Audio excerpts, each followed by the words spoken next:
investings to hopefully better prepare ourselves for the future. My name is Brendan Healy. And I am Nick Stiles. Why save for retirement? When we all hit the age of 65, we all want to kick our feet up and never have to worry about stressing about our finances again. So this is why me and Brendan recommend saving as soon as you can, like today. Um, Depending on when you start saving, you may be able to retire early. So that means maybe instead of retiring at 65, you start soon enough, you may be able to retire in your early to late 50s. We're going to be talking about the ways to save for retirement. So um, the first two here are opening up a RRSP, a registered retirement savings plan, and opening up a tax-free savings account. Stephen already talked about these two in class, so I'm not going to go, or me and Brendan are not going to go into detail on these. Try to put roughly 15% of each paycheck towards retirement. So I'm going to stress this one. I think it's very important just to put a little bit of cash to the side each paycheck. It adds up. Trust me. No, even if it's a little bit, do it. Create a budget. That's a huge one. I'll be going more into that later on. Put your available cash into investments that generate compounding interest. Brendan will be talking about that here shortly. And diversifying your retirement savings portfolio.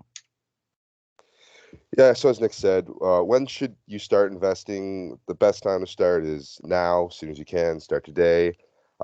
We know as university students as well, money's tight, but if you can find even $20 monthly you can set aside, do it because the power of compounding is truly magical. That money in 40, 45 years when you go to take it out will be worth an astoundingly greater amount than you probably would ever imagine.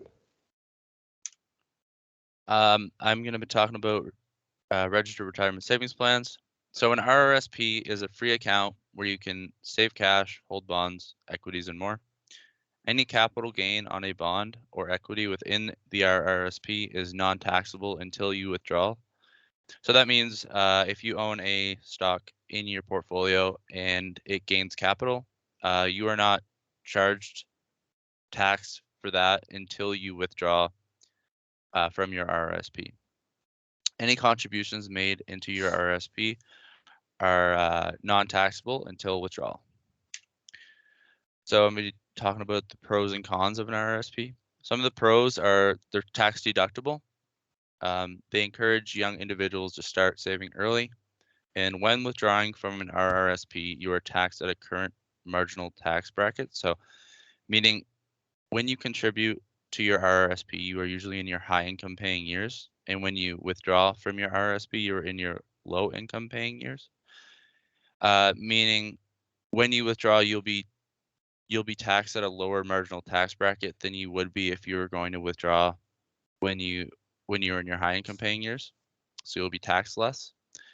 Some cons are contribution is capped.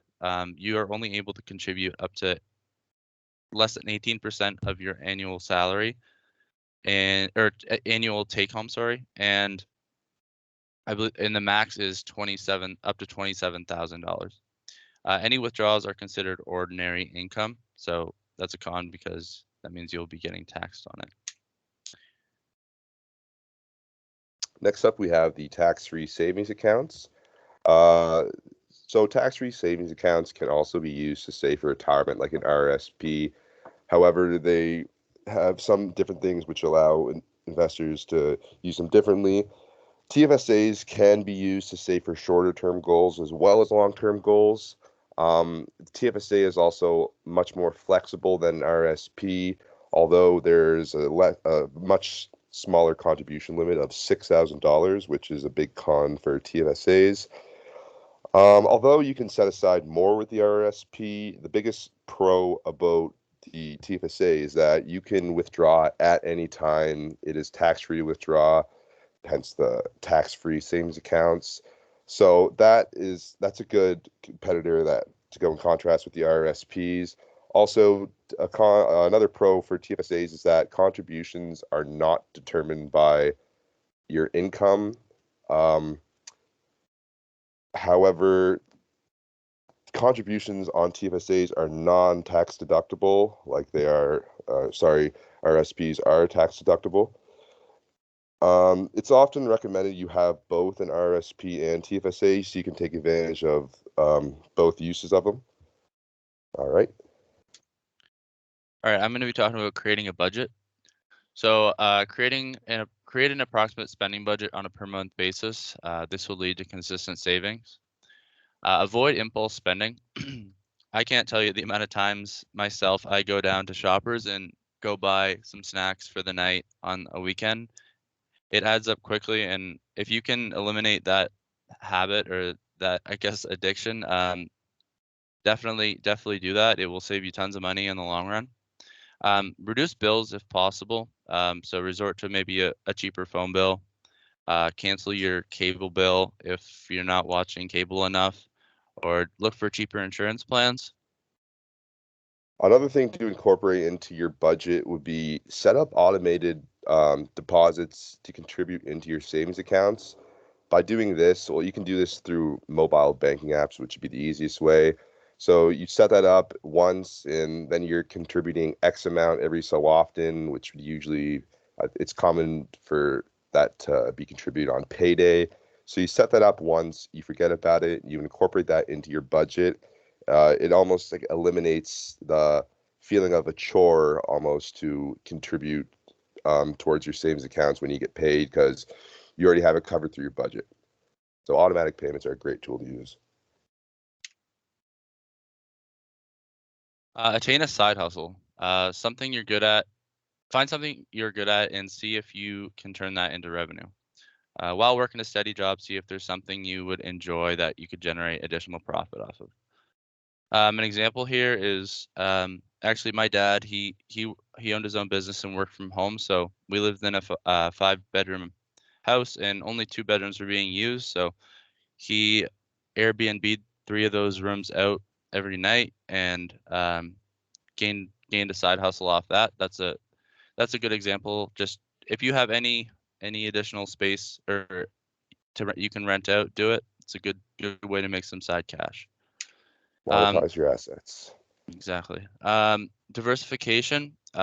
Diversification in investing is the process of spreading your capital into different types of equities of different industries. It is important to diversify your portfolio when investing.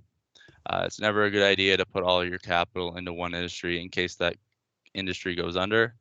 Example, the pandemic, or in a pandemic, or maybe something drastic happens in a certain industry, um, like supply goes down or anything drastic that happens in an industry. Be sure to diversify. That way, you don't lose all your capital if you only are invested in one certain industry. So some different things you can use to diversify your portfolio. Sorry, the first one would be equities. Some solid, high-paying dividend equities are a great thing to add to your portfolio, and they're also becoming a valuable new tool for late-stage investors, so those approaching retirement, and even those well into retirement. A little dividend income is great, steady source if you have previous investments. Real estate is another one. There's quite really nothing like a nice piece of property to add to your portfolio. Property is only gonna gain value right now. Um, it's very, it's a, it offers a very rich rent income if you can manage your properties well.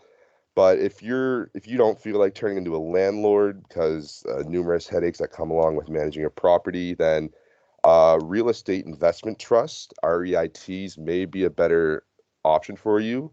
These high yielding securities provide liquidity, they trade like stocks, and they have the added benefit of being in a distinct asset class from bonds and equities.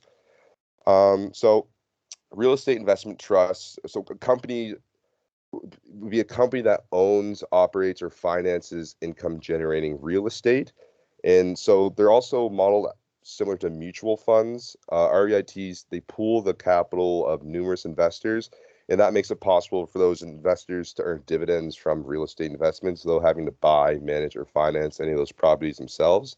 So Canadians, we can purchase trust units, which is essentially shares, the same way you'd buy a stock. And this provides the REITs with the money to then go out and buy these properties to manage. And there's no restriction on what kind of property it can be. It can be apartment towers, retail centers, industrial buildings, just really anything.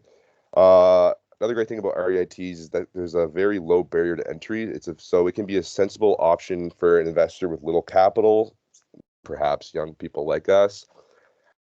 This is because a lot of Canadians don't have the money to wade into a real estate adventure, put a 20% down payment, which would be in Canada most likely around $100. And that's not including any land transfer tax, lawyer fees, etc. Then the other one, flipping a home can cost even more. It usually does. It requires extensive construction. That's also a big operation. So uh, those $100,000 investments compared to REITs where you can purchase a unit for example under $10. And another great thing about the REITs is that their liquidity. So you can sell as many shares as you want in REIT, sorry, but if you own and manage rental properties or even your home, you can't really go to the back deck, rip off a plank and sell it, or take a brick off the side of the house and sell it. But with an REIT, you can sell your shares. So that is, yeah, you get liquidity with REITs that you wouldn't necessarily get with owning a home.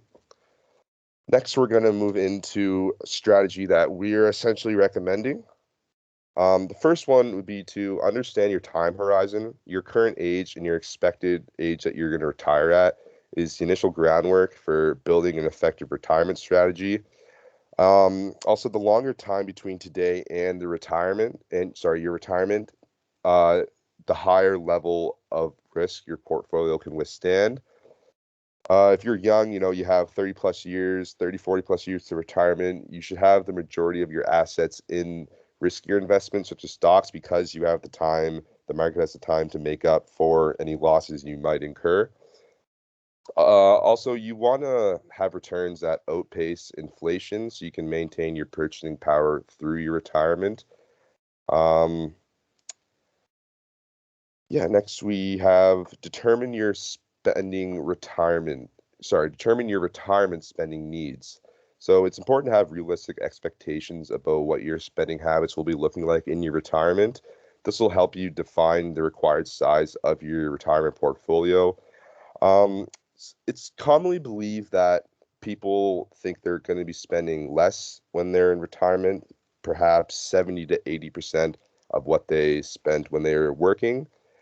This assumption is often proved to be unrealistic, especially if, for example, a mortgage has not been paid off or unforeseen medical expenses occur, which can happen in older people, sorry.